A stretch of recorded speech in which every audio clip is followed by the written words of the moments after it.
let's remind ourselves of the primary areas in cortex.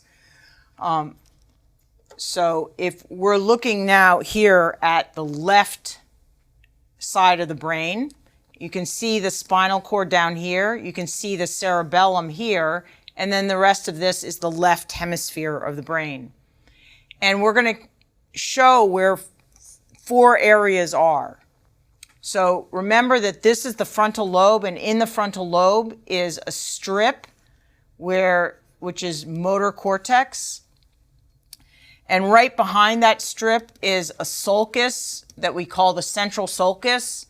And then the gyrus right behind the central sulcus is somatosensory cortex, primary somatosensory cortex. So we call primary motor cortex, we can call that M1, and primary somatosensory cortex, we can call that S1.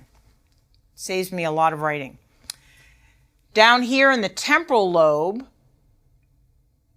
right around here is A1. That's auditory cortex, primary auditory cortex. And back here is visual cortex. And remember, most of visual cortex peeks around on the medial surface of the hemisphere. So most of it's not visible from right here. So the hemispheres are specialized because the left hemisphere, primary motor cortex in left hemisphere is not going to move the left hand. It's going to move the right hand. But they're not specialized in the sense that it's analogous. The left motor cortex moves the right hand, and the right motor cortex moves the left hand. The somatosensory, again, somatosensory information comes in, so the left cortex gets information from the right side of the body, the right cortex gets information from the left side of the body. The situations are a little bit different for auditory and visual cortex.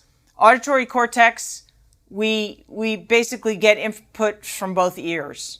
There might be a predominance for the contralateral ear, for the ear on the other side, but for the most part, it's a minor predominance. So auditory cortex is not the other side of the other ear. It's not serving the other ear.